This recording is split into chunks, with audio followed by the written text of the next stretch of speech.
decided to hit record because I am in the middle right now of tossing away literally at least over half of my stuff.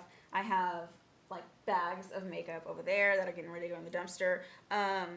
And there's just so much crap that I've had that, like, you know, when you just have stuff. Why do I have this?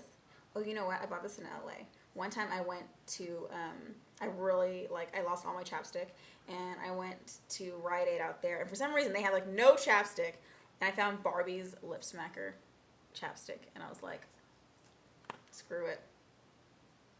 And actually it chapped my lips up like really bad, and I've never used it ever since. So that will go. There is no expiration date on the bottom of your containers like there is food, because the clock starts right when you open up the container. So it would be stupid, you know, for there to be an expiration date on the bottom of the jar because they don't know when you're going to open up the container. I personally recommend, not that I do this myself because I don't do this, but I recommend if you do want to keep track, I recommend, you know, keeping a Sharpie maybe in your makeup kit, and right when you crack it open, write the date, and this way it will be easier for you to keep track. I am doing this for two different reasons. Number one, because makeup expires, and I figured, you know, it's a good time to go through, see what I've had for too long, get rid of it, because this way I can, you know, bring the least amount of stuff with me as possible when I am packing and moving away. I'm not leaving California. I'm just switching cities. That's all. I have so much broken stuff that is just like hair all in between it. I mean, I still have things that are in boxes too, actually. I have makeup that I just would never ever wear. I don't even know why I have it. I don't know if you girls watch Tyra. This is like what started my whole obsession over germs and stuff with my makeup. But if you didn't watch Tyra, then I'll explain really fast. Basically, she had somebody, a specialist, come in. They went over makeup, you know, all the different types of makeup and the different, you know, categories. What bacteria, you know, gravitates towards what, you know, how long you can keep this, what the bacteria looks like. It was a really intense, heavy episode to watch, and I think it freaked out a lot of people, including me. So I've tried to remain as sanitary, at least, as possible. It's really hard to do, especially when you really like something. So after that episode aired, I started like obsessing for a little bit.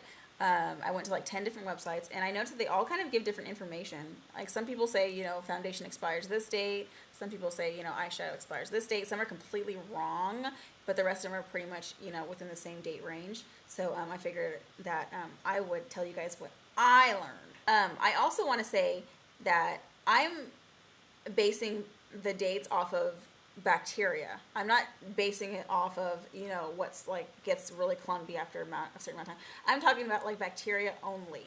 So some of you girls are probably going to be like, well, mine looks fine. And I don't mean, you know, what it physically looks like, you know, like to your eyes, or how it's going on. I'm talking about the bacteria, the part that matters.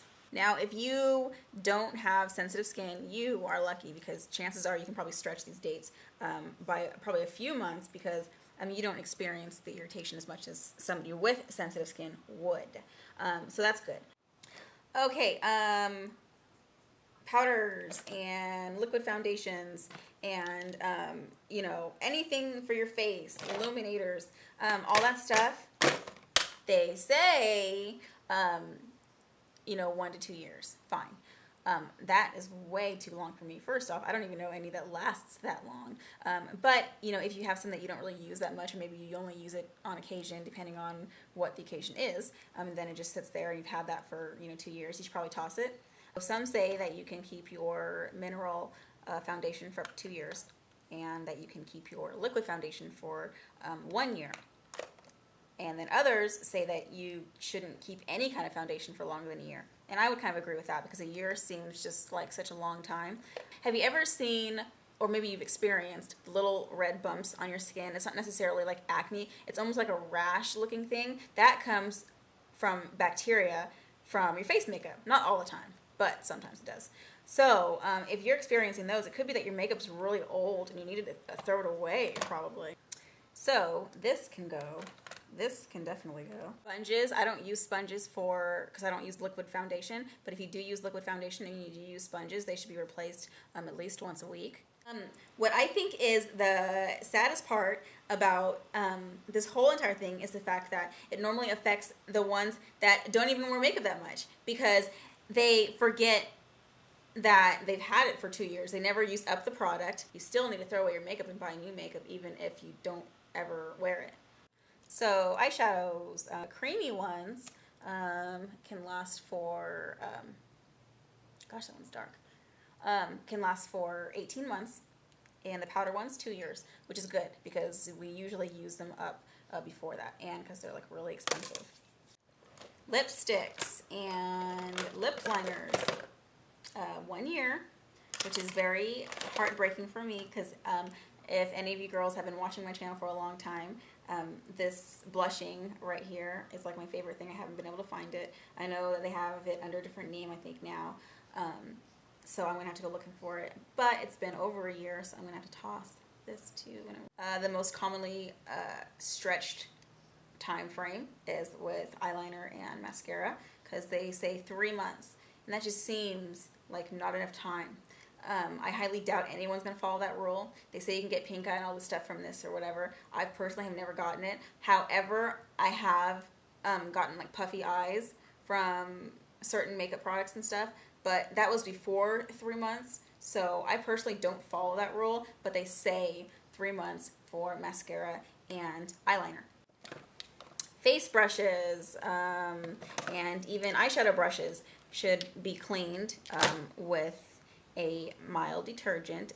A lot of you have your own method of cleaning. They should be cleaned once a week. I am really bad at that. I don't clean them once a week, but I probably clean them once every 2 weeks. So I'm not going to beat myself up. So another personal tip that I have to share is with containers that you are like frequently using. I do recommend, whenever you remember, to just take a little cotton pad and put some rubbing alcohol in it and just go over the container and let them all sit.